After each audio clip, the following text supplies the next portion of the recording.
এটা একটা mini drill machine 180 motor দিয়ে বানিয়েছি। এটার সুবিধা অসুবিধাগুলো আমি ভিডিওর মধ্যে আলাপ করব। যদি প্রয়োজন মনে করেন থাকতে পারেন, আর যাদের অভিজ্ঞতা আছে তাদের তো আর বলার কিছু নাই। এটা দিয়ে ছোটোখাটো পিসিবি হালকা ধরনের কাজ করা যাবে, তবে হেভি কাজ করা যাবে না, কারণ ড্রিল করা গেলেও এটা দিয়ে কাটা যায় না। এটা আমি প্রমাণ দেখাবো। হালকা করা যায়, থার্মোকোল জাতীয় কিংবা সফট, এগুলো কাটা যায়। এইটা হলো পিসিবি জাতীয় বোর্ডগুলো করা যায়। আমি এটা বানিয়েছি ইলেকট্রিকের যে তার পাস করার যে পাইপগুলো বিল্ডিংয়ে, ওইগুলো, আর একটা এল দিয়েছি সাথে, আর ড্রিল শাক ব্যবহার করেছি, এগুলো ছোটোগুলো।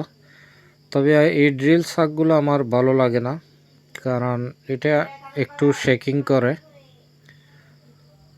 আমি এটা কিনেছিলাম অনেক আগে। এখানে অ্যাডাপ্টারের ব্যবস্থা করছি। আপনি যদি ভিতরে ব্যাটারি ব্যবহার করেন, রিচার্জেবল করা যাবে।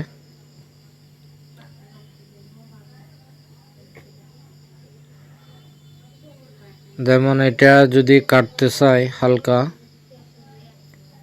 এটা কাটা যাচ্ছে হালকা, কিন্তু শক্ত জিনিস কাটা যায় না। তবে ব্লেড ব্যবহার করা অনেক কঠিন দেখলাম, কিন্তু ইউটিউবের মধ্যে সবাই দেখাচ্ছে এটা দিয়ে এটা হয় ওইটা হয়। আসলে এগুলো ফেক ভিডিও, জাস্ট ভিউ পাওয়ার জন্য মানুষকে।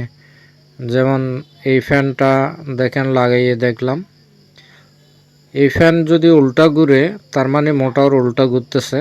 এটাকে তারটা চেঞ্জ করে দিলে মোটরের ডানেরটা বাইরেটা ডানে এটা হবে। তবে আমার 6 পিনের কানেকশনের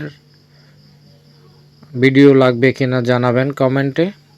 অবশ্যই আমার একটা সামনে পিছে নেওয়ার ঘুরানোর একটা ভিডিও আছে, এটা আমি নিজে বানাইছি। ওই সুইচটা আমার গাড়ি করার জন্য।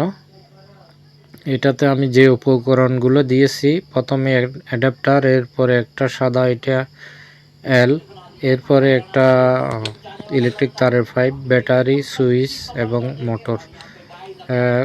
সবশেষে এটা দেখতে এরকম হয়। আমি এখানে ব্যাটারি ব্যবহার করি না, এই জন্য অ্যাডাপ্টার ব্যবহার করতেছি।